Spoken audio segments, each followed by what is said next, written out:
28 degrees south latitude, it should therefore not have a perimeter greater than 12,000 miles. However, early explorers like Captain Cook and James Clark Ross, in attempting to circumnavigate Antarctica, took 3 to 4 years to do so, and clocked in the distance traveled at 50 to 60,000 miles. That's twice the circumference of the equator. But the real proof for the flat Earth map is in the flight paths. On the ball Earth, several flights would have their shortest, quickest, and straightest path over or around the Antarctic continent. But instead, these flights take all manner of tangential detours, crossing into the northern hemisphere to refuel. Their reason? Antarctica's too cold, they claim. Well, I'm not buying it. When they claim there are bases with working machinery set up all over Antarctica. So let's just take a look at the actual flight paths and see what they have to disclose. One flight that should be a simple 11-hour shot across the Indian Ocean is from Johannesburg, South Africa to Perth, Australia.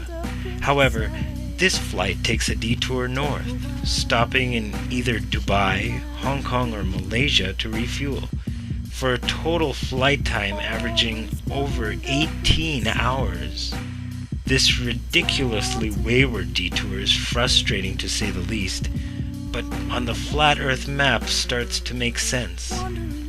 Another quick and easy flight, you would think, is from Johannesburg to Santiago, Chile. While an easy 12-hour flight below the Tropic of Capricorn is to be expected, instead every flight crosses the equator to refuel in Senegal, all the way near the Tropic of Cancer, for a total flight time of 19 hours. Though it doesn't make sense on the globe, as you can see it fits perfectly on the flat Earth map.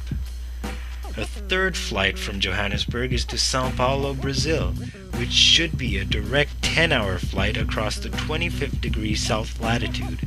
But instead, every flight crosses into the north to stop in London to refuel, making the total flight time 24 hours.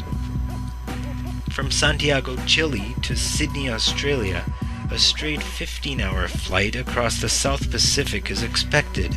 Despite refueling options in either New Zealand or any island in the South Pacific, the flight stops all the way at Los Angeles to refuel before continuing south to its destination. As already stated, these detours make no sense on the globe, but are explained and work perfectly well on the flat Earth map, having the North Pole at the center. So investigate the subject for yourself and ask questions. Howdy, I've been looking at the Lake Pontchartrain Causeway, which is the longest bridge in the world, and it's in Louisiana. 24-mile long bridge. So I wanted to see how they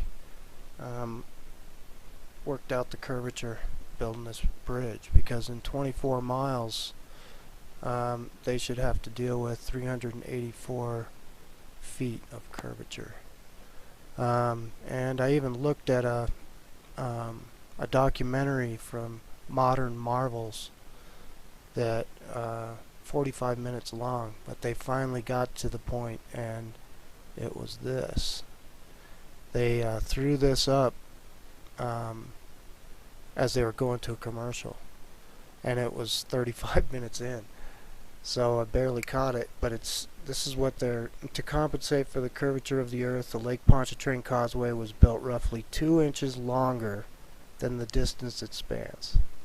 2 inches for 384 feet. And I thought I'd show you guys how I'm figuring out how much curvature we should be seeing. So in the first mile you get 8 inches of drop.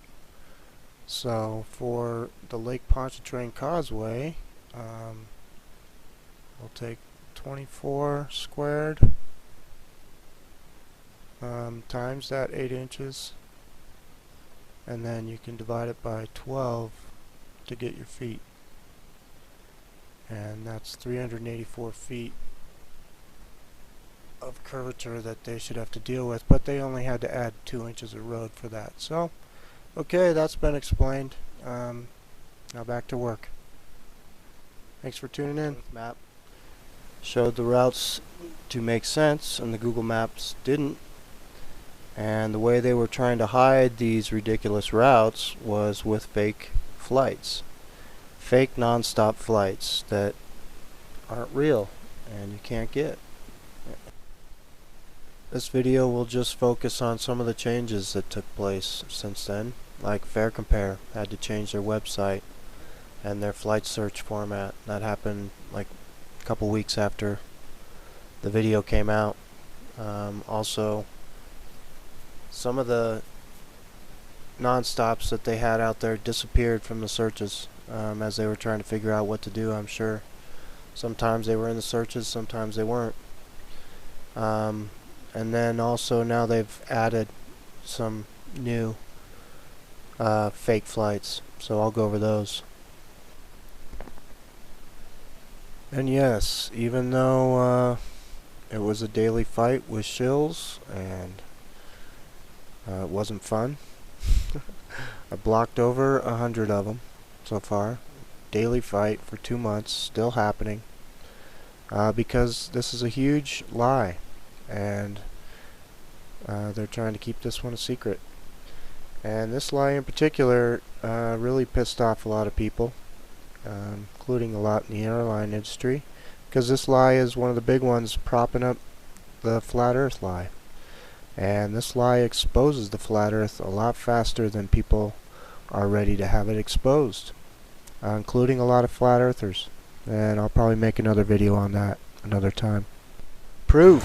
Where is your proof? How many times did I hear that? Proof is in the logic, first of all.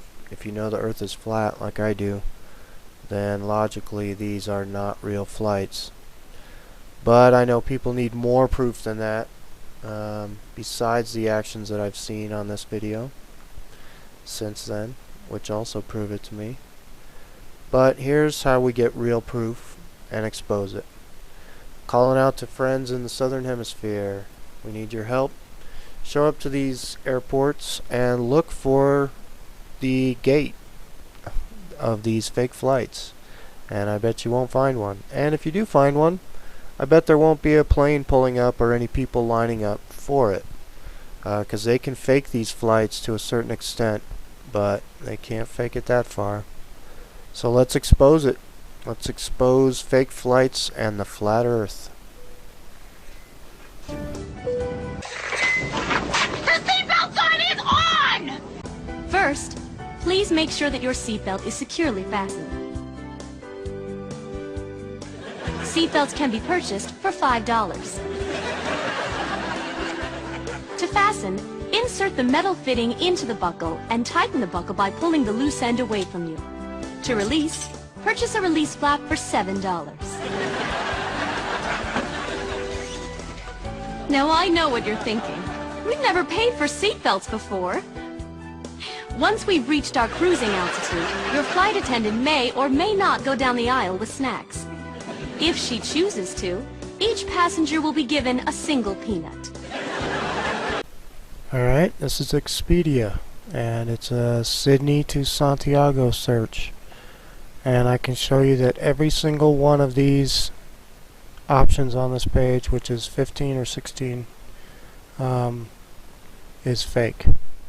So we know this one is fake. This one is the non-stop from Sydney to Santiago, Qantas 27. Sometimes it shows up in the search, sometimes it doesn't.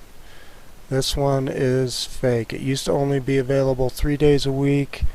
Now it's available, I think, 4 days a week, or so it says, but this one is fake. 12 hours and 40 minutes for that flight. Nope. You'd think after all these years someone would listen to you. Oh, well, airport management, the FAA, and the airlines.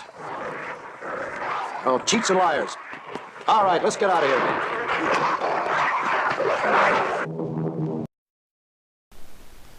Flat Earth is the biggest lie of all time.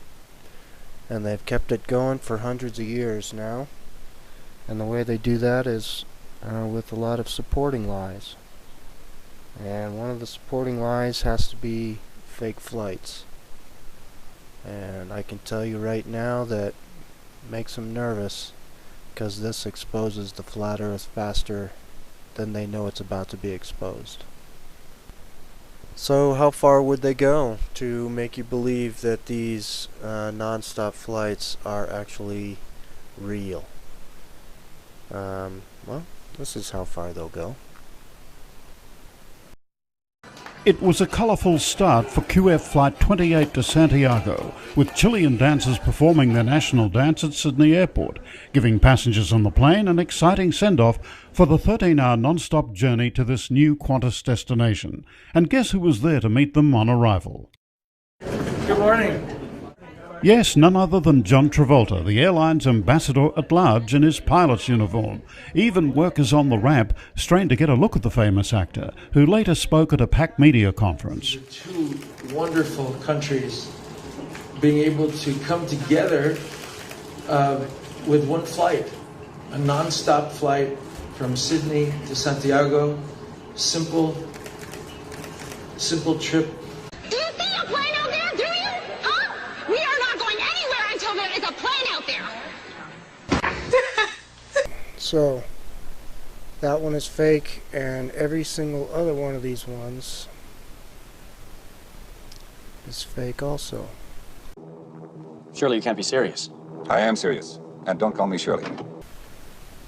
No matter what the first part does, because all these flights eventually take off from Auckland and go to Santiago, and that we've already shown is a fake flight.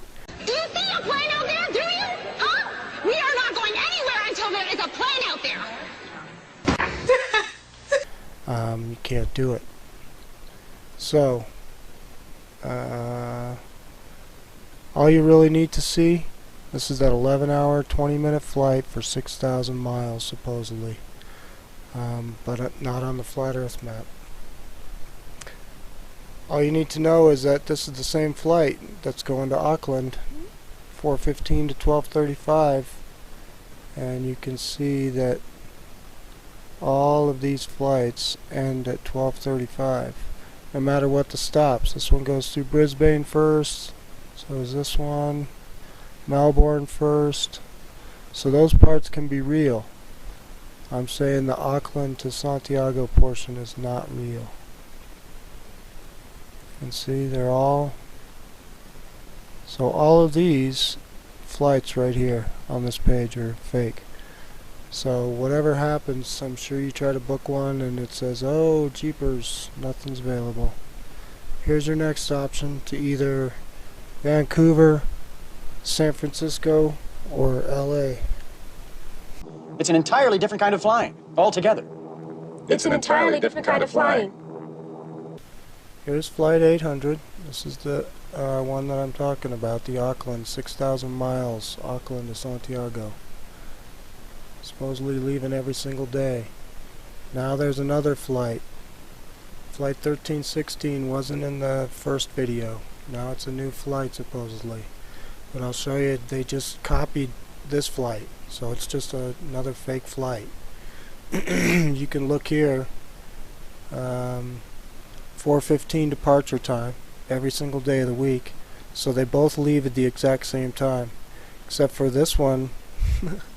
This one gets there in 10 hours and 15 minutes, and this one gets there in 11 hours and 20 minutes.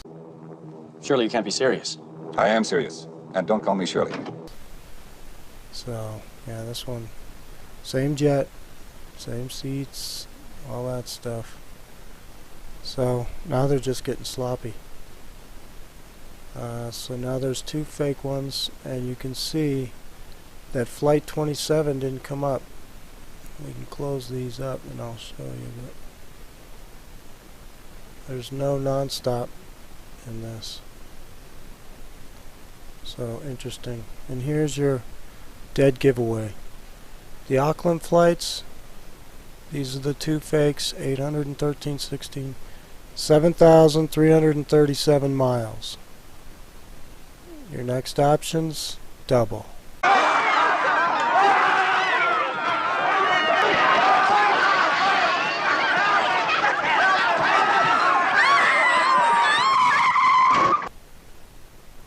And it goes all the way to 15.7.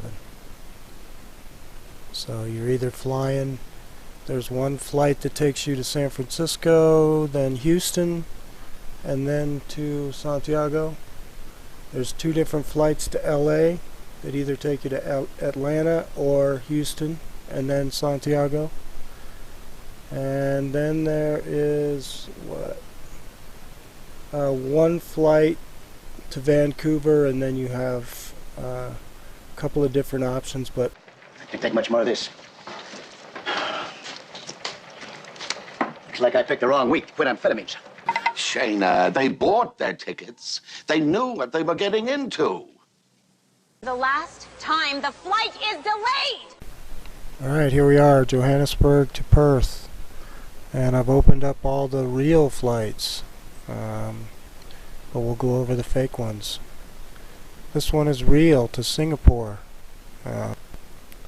And here's the flat earth map that I used to map out the Johannesburg to Perth flights.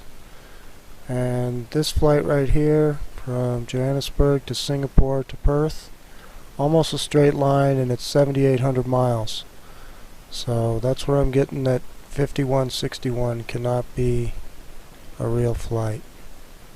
Also, all these Sydney flights are fake. They disappeared from the search altogether the other day, but they're back today. It's almost a straight shot on the flat earth map from Johannesburg to Singapore to Perth. And this is 7,803 miles. So it's close to 8,000 miles, not 5,161. So this flight right here, 280, South African Airlines, is a fake. And that was in the first video. Do you see a plane out there, do you? Huh? We are not going anywhere until there is a plane out there.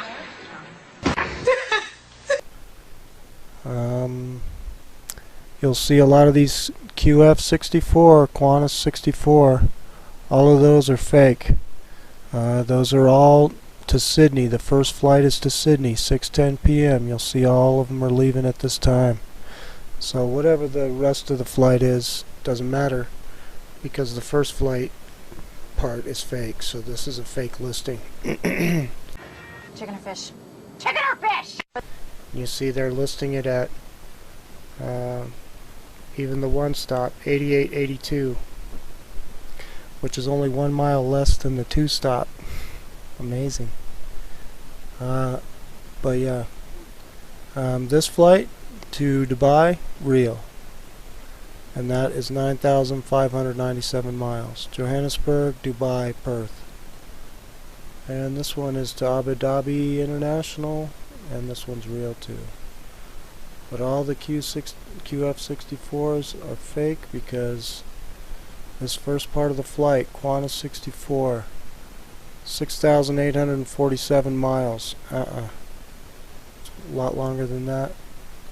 And all the Sydney flights weren't even on the search the other day, about 2 or 3 days ago. Today they are. So, yep, there you have it. And you can see I'm not using any dates in this search, so that way it pulls up everything. And I'll show you. I've got everything checked over here, so any flight, any stop. These are all the different airports.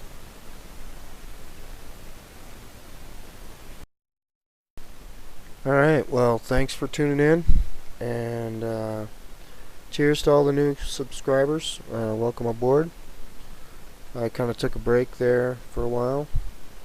Chalked that up to partially summer finally hitting where I live, and also being a little overwhelmed by one video I made in particular.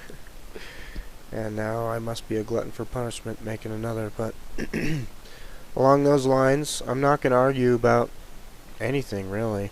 You can do your own research to find out about the flat earth. There's a lot of great videos out there made by other folks. And that's how I learned about it, partially. So yeah, do your own research.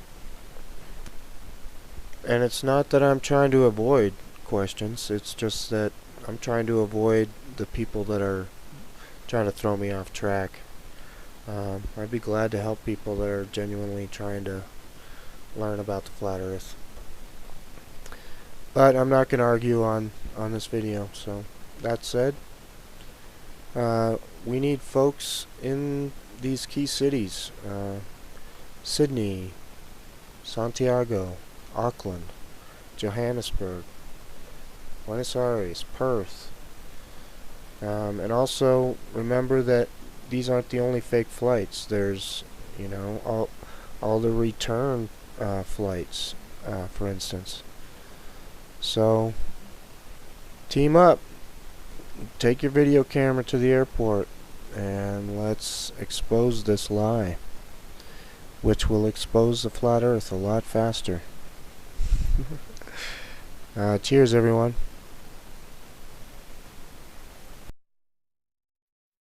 Now I know that some of you are still concerned about getting there safely. Enjoy your flight. Ladies and gentlemen, it's me, the World Traveler, from the comment section. I can assure you that I have taken every single one of these flights that he says are fake, and they are indeed real flights. I'm sorry you're flying double miles, you just happen to not get one of them.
But Dane, you're here to shatter illusions and to provide information.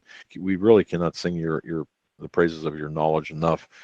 So let's get right into it. You just go ahead and take us wherever you think we need to go. This is what we have. We have a power structure, a cancer that's so extensive and so permeated with so many willing participants, and that's the key point. Those few at the top that really know what's going on, that are pulling all the strings, could not do this without the full cooperation of everyone down the ladder. And people who are literally, at this point, responsible for stripping the future from their own children. And we see a lot of political theater, Doug and Joe, don't we, about how much these politicians claim to care about newborns or unborns. But and I'm not saying they shouldn't care, they should. But do they really care when they are part of the systematic poisoning of all life on Earth, including those newborns, that they are participating in the cover-up of this toxic metal that's raining down on all of us? And we see the stats medically. We see it. I mean, we have autism has, again, statistically, from 1975 to 2014, the increase was over 10,000%. And now we have statistics from MIT stating it's going to be 1 in 2 in 10 years. We don't have 10 years, by the way. In regards to our biosphere and the state of the biosphere and the species extinction rate and the demise that we are seeing right now, the equation is so nonlinear. It's so extreme and so exponential. If we do not change course immediately, mathematically speaking, it's going to be game over very, very soon. Short-term human extinction. I fully accept that certain things are not necessarily directly in our control, and I don't live in fear at all. But I simply want to be found at my post doing what I'm supposed to be doing, whatever happens. But the Chinook salmon are collapsing in the Alaskan waters. You have 80% salmon collapse in the Columbia River and the tributaries. We have Mongolia has lost 80% of their food crops. China's about 25 to 30%. I mean, these are big headlines. What's going to feed the Mongolian people? And while we're watching Donald Trump and his theater and the rest of the theater and the political circus, if you will, all hell's breaking loose around the planet. And people truly need to stand back, assess the situation, shatter the delusion of normalcy bias, if you will. And I know you guys know what normalcy bias is. A lot of, perhaps some of the listeners don't know exactly what that means, but I hope people look it up. It's simply that when you've never experienced certain threats, you're sometimes not likely to accept them or even see them. And I know you guys know what the term is, but we have a society that's absolutely epidemic with normalcy bias because the stores are open, the stock market's going up completely artificially, but they just can't get their arms around the fact that the biosphere is imploding by the day. Well, the fish dives have certainly been occurring all over the globe, but the salmon collapse is relatively recent at this scale. Warming of the waters, the Eastern Pacific, yes, but it's becoming like bathwater, the theater that goes on to try to distract people from the fact that their biosphere is literally imploding. It's truly astounding. There's no connection to reality whatsoever. We have the thermal energy buildup, and right now, again, the heating of the planet is occurring at the approximate rate, mathematically, of 4 Hiroshima bombs per second, 400,000 a day. It's hard to get your arms around a planet that's heating at that rate. I'm not asking anyone to believe me. Again, I stress this with any dissemination I give, I stress, please don't believe me. Please investigate exactly what I say. Go to a search engine and search exactly what I just said. 4 Hiroshima bombs a second heating the planet. You'll find multitudes of articles covering that exact study. Thermal energy buildup in the oceans is the bottom line with the equation, because as I state often to try to make people understand the difference between the heat buildup in a cubic meter of seawater as compared to a cubic meter of air. A cubic meter of seawater contains 4,000 times more thermal energy than air. So as the climate engineers, and for your listeners, most of them probably know what this is, but again, they attempt to manipulate Earth's climate systems. All the major powers are involved. They're all colluding. The various major aspects of this manipulation involve saturating the atmosphere with electrically conductive, light-scattering particulates. Heavy metals and other elements are part of spray mix. So we have light reflection, light refraction, which is a stated goal of solar radiation management. One of the terms is used for geoengineering. But we also have the ability for the climate engineers to manipulate these particulates when they're exposed to radio frequency signals. And you've looked up on occasion, I'm sure on many occasions, and seen the rippled, perfectly uniform rippled effect in the clouds. And sometimes if you look at the right time, you'll see this rippled effect heading different directions, which is absolutely impossible meteorologically if you did not have a radio frequency involved. Have you ever seen that in the skies where you have this rippled effect even going opposing directions, and the radio frequency exposure is such that they repel each other? It tends to scatter them out. It tends to scatter rainfall in the same manner. If you have too many condensation nuclei, too many small particles, as rain is moving across California, this is typically what happens to us here. If they do allow moisture to move across us, it's heavily aerosolized, so it's heavily sprayed. And then with this radio frequency exposure, they can scatter those particulates, so it just distributes what would have been rain in certain locations into the widest possible, uniform, featureless-looking sky imaginable, but no rain comes out. It stays dry. So you guys perhaps have seen some of these featureless skies. We've grown so used to, Doug and Joe, that we don't even recognize what a real cloud looks like anymore. If people would simply, again, stop dichotomously thinking, because a lot of people, even in the anti-climate engineering movement, want to believe that the only source of damage to the planet is climate engineering, and that's simply not true. Hold to that kind of conclusion, we create a big rift between the anti-climate engineering community and the climate science community. We need that rift to go away. We need to unite the tribes. Well, the climate science community, which is horrifically in denial about this issue. And there's reasons for that. A lot of climate scientists are dying. Have you guys taken note of that? You have really the frontline Arctic ice scientist, Peter Wedhams, that recently stated on the record he had concerns and suspicions about 3 of his colleagues that had recently died very anomalous, unfortunate deaths, climate scientists, all of them. And he was so beaten up for the statement that he later retracted it. But this is a man that's not prone to making such statements at all. And the fact that he said it should carry a lot of weight. And also we have other scientists from Greenland recently, that's the type of scientist that might be considered the type of person who would speak out. Died spectacularly. I think that was in January, February of this year in a very anomalous plane crash, the kind of thing you see in movies, of course. They're trying desperately to hide what's going on around the globe, and there's no question that more and more of these climate scientists understand the stakes, understand that their jobs, their careers don't mean anything, that if they don't deal with this issue, nothing else will matter. So we can speculate as to all these deaths, but if people search this out, in fact, there's a headline right now from one publication. Cambridge professor Peter Wedhams insists 3 scientists have been assassinated. That's a pretty strong headline, isn't it? Yeah, I would say. Going back over the last several years, there's been a dozen, maybe a dozen and a half. There's quite a few. Here's another headline, UK climate scientist. This is from the International Business Times, big publication. UK climate scientist Peter Wedhams feared assassination by death squad. Here we have, if we connect these dots, it's a little easier to see. And a lot of people have been trained to believe that the power structure, the media, is trying to convince them it's warming because they want carbon credits and, sham things like that, which at one time was true to a degree. They were really pushing the carbon credits, and of course that's just one more form of manipulation over the population. As time has progressed, as the gravity, the severity of what we face has magnified exponentially now, this is woven into the threats for the climate scientists right now.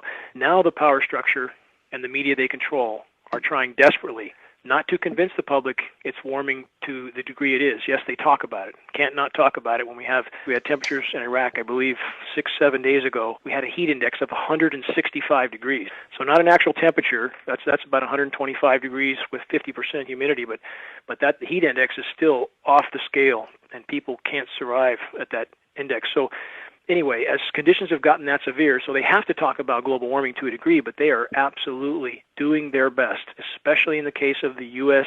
population, in the eastern half of the U.S., to convince that part of the population, which is the majority of the U.S. population, it's where a lot of the politics occur, that warming is not occurring. So what do we see when we look at GISS maps, global maps of deviation from normal temperature around the whole globe for the last 2 years?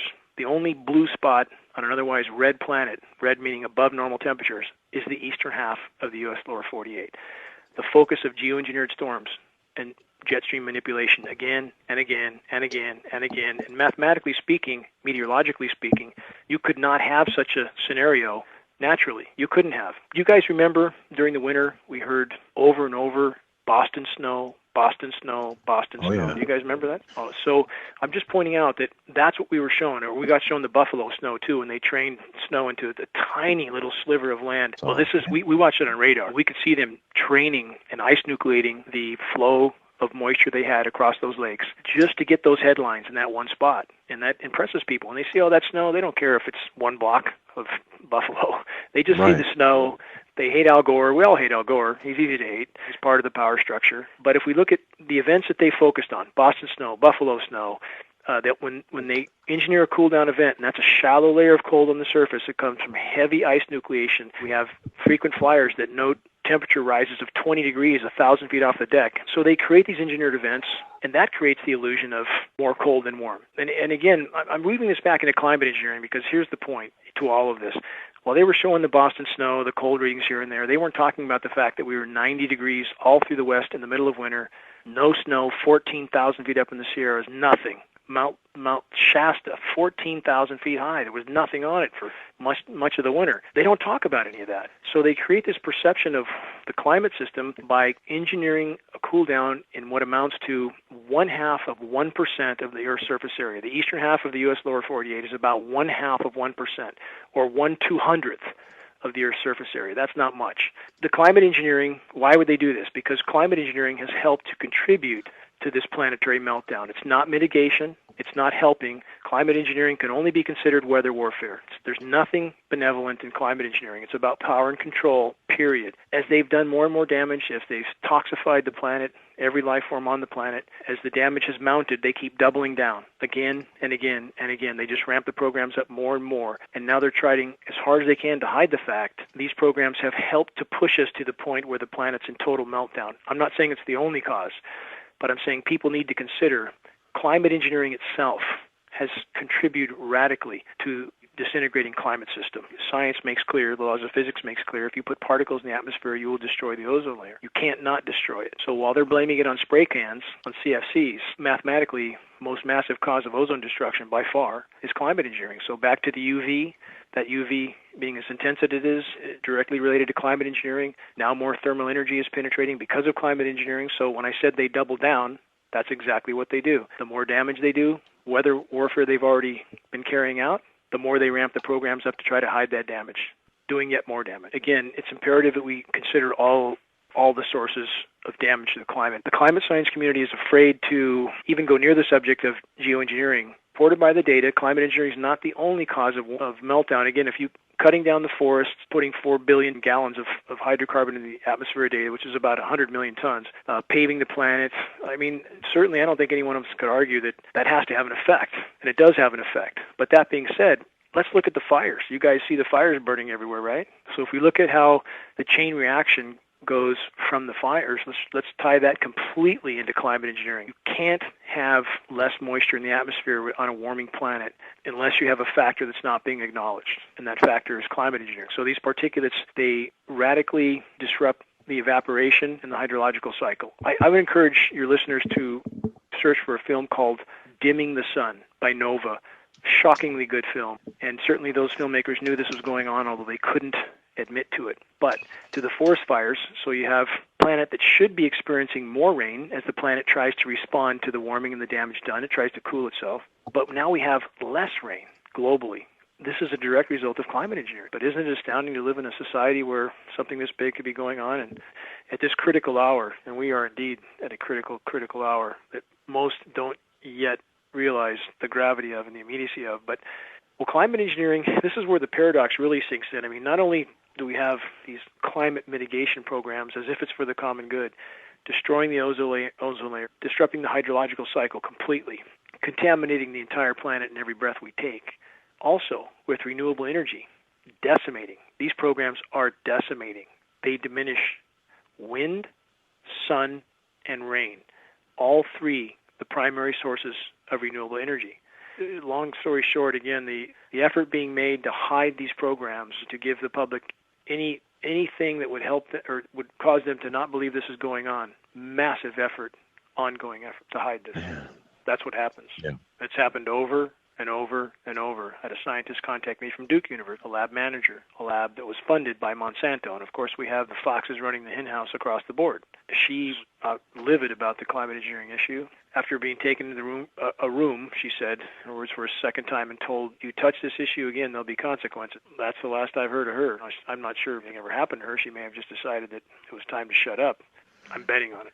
We are not just expendable to them, but now we are a rapidly increasing liability. And just as Mr. Brzezinski said, it is much easier for them to, with the technology available now, to cull than to do anything else. But I need to make this point clear. These programs are not just about eugenics, not at all. They're very complex. Weather warfare is a huge part of it. Part of it is they're simply trying to save their own skin, but making it worse in the process. They're rolling the dice. They're doubling down again and again and again. Multiple layers to the onion, multiple agendas. If you can't hide climate engineering, you're going to have a global population that's going to go ballistic because of people like Kissinger. And one more quote from Kissinger, by the way, and I'll leave with that. And this is also part of climate engineering, and this is where it's very complex. They're controlling the food supplies. They're controlling the energy flows back to the hydropower, the wind power, the solar power. They're controlling all that to some degree with climate engineering, as I mentioned. So here's a direct quote from Kissinger. He who controls the food supply controls the people. He who controls the energy can control whole continents. He who controls the money can control the world. Henry Kissinger, 1973. Can there be any doubt that that's going on right now? I mean, can there be any doubt whatsoever? They have mandatory vaccines happening in California. And I mean, we're in a literal right now, right here fight for life. And I know people that are still going golfing, going on a cruise. You said, we've got at the outside maybe 10 years, okay? What do we do? I mean, I know that we have to expose and intervene, but how do we, given that short period of time, we got to get on our posts like right now, man, and we got to start sounding the alarm bells. But we have, again, those people who have been trained, who have been told that it's normal. You see nothing in your sky one day and horizon to horizon trails the next day. The greatest gift we have is our sense of reason, and we should use that and not turn it off. And the human race has largely turned it off, especially the U.S. population. It's not normal with similar atmospheric conditions to have such anomalies. This is absolutely positively spraying being done, period. You have a system that's like a cancer, an unimaginably huge cancer. And Doug and Joe, does a cancer intend to kill its host? I would argue no. A cancer simply intends to proliferate. This is no different. We have people that are so invested in this juggernaut of insanity that they won't stop. They will not stop until, now we get to the next question, what do we do? Until enough people treat this issue with the priority that it deserves, as if their head's on fire, to help us get this issue to the light of day. If we do that, military personnel, and there's a lot of great people in the military, good people that are waking up to the lie, are waking up to the fact that they've been used to a degree that can scarcely be imagined by those in power. And this is easy to verify. I mean, from the experiments being done on our own soldiers, nuclear fallout they've been exposed to depleted uranium ammunition. We had 200,000 Iraqi vets from the first Iraq War with Gulf War syndrome being exposed to depleted uranium. And it doesn't take much to talk about supporting the troops. It takes a little more to actually support them. We need, back to how do we fix this? How do we expose climate engineering, which is the greatest single leap we could take in the right direction? If we don't stop it, it's game over, period. The planet can't respond. The planet is trying to swim in a straitjacket. Can you swim in a straitjacket with your ankles tied and you can't swim? You drown. The planet can't respond to the damage done. It can't. It's encased in a cocoon of toxic metal particulates. If climate engineering continues, mathematically speaking, we have no chance, even on the near-term horizon, no chance. And the current die-off should be proof enough of that. If we could get this to the light of day, if enough of our military brothers and sisters could be made to realize what they're a part of, what they're being made to do, has nothing to do with freedom, democracy, the preservation of the country, has only to do with a power structure that now is trying to deal with a population that it knows not just expendable, but a liability to. If a population wakes up, it's a liability. And to back that up, let me give you a quote from former U.S. National Security